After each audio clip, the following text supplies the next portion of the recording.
Dokumen seperti ini kepada korban, dan padahal dokumen ini merupakan dokumen palsu, cap palsu, tanda tangan palsu, formatnya juga palsu.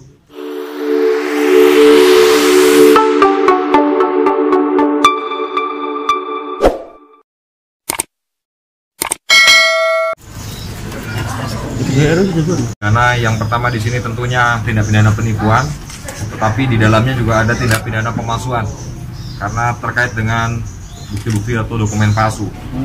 Modus operandinya adalah tersangka atas nama AWS ini melakukan bujuk rayu terhadap korban. Yang bersangkutan mengaku sebagai karyawan di RSUD Sragen. Modusnya adalah yang bersangkutan memberikan jasa untuk menghubungkan kepada bagian personalia, kira-kira begitu, di RSUD Sragen, sehingga tersangka menggunakan dua handphone. Handphone pertama digunakan untuk menghubungi korban atas nama yang bersangkutan, atas nama tersangka. Handphone kedua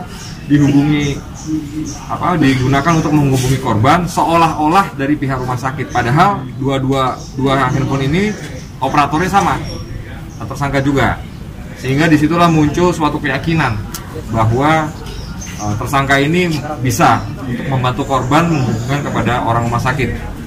Selanjutnya tersangka melakukan pemalsuan dokumen seolah-olah si korban sudah diterima di tempat yang dijanjikan dengan menerbitkan sebuah dokumen. Padahal dokumen ini merupakan dokumen palsu yang tersangka buat sendiri, termasuk dengan capnya, termasuk dengan tanda tangannya. Inilah yang meyakinkan kepada korban bahwa ternyata benar tersangka berhasil untuk membantu korban masuk ke instansi. Untuk korban pertama mengalami kerugian Rp113.450.000 sebagai bentuk imbal jasa memasukkan ke tempat pekerjaannya. Dan pada saat ini kita mengembangkan penyelidikan, sudah ada 4 korban lainnya.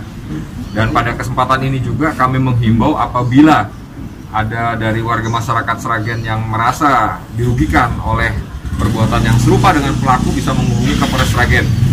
Silakan untuk menghubungi melalui WA center kami di 08877110110. Nanti akan kami tindak lanjuti dan kami proses sesuai dengan ketentuan yang berlaku. Demikian. 4 korban yang lain juga dimintai nominal yang sama. Untuk nominalnya itu bervariasi karena nanti dari kemampuan korban pada saat pemberian uang pada tahap awal. Rentangnya gimana? Antara sekitar 30 sampai 40. Kalau pengakuan pelaku itu untuk apa? Balikin atau memang sekedar game minta uang? Kalau untuk pengakuan pelaku itu untuk biaya administrasi ataupun biaya ongkos untuk memudahkan yang bersangkutan masuk ke RSUD. Dan itu sudah kita konfirmasi ke pihak rumah sakit bahwa cara-cara tersebut tidak ada, dan juga dari pihak rumah sakit menyatakan bahwa cap dan tanda tangan itu tidak pernah diterbitkan oleh pihak rumah sakit. Terus kelima ini jenis pekerjaannya sama atau beda-beda? Yang ditawarkan perawat atau modusnya tetap untuk kerja di rumah sakit. Di rumah sakit berarti ini memang spesialisasi yang bersangkutan seolah-olah sebagai penghubung untuk rumah sakit umum daerah Sragen, RSUD Sragen. Pekerjaan aslinya apa nih? Pekerjaan aslinya tidak bekerja. Melancarkan aksinya tahun lalu apa tahun ini? Untuk aksinya itu sudah dari 2019.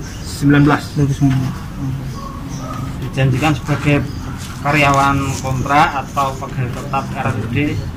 Karyawan kontrak maupun tetap di RSUD. Setelah diterima di RSUD Sragen dengan cara memberikan dokumen seperti ini kepada korban, dan padahal dokumen ini merupakan dokumen palsu, cap palsu, tanda tangan palsu, formatnya juga palsu. Ini adalah salah satu upaya untuk meyakinkan para korban.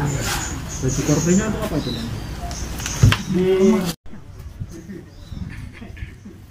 Jadi kalau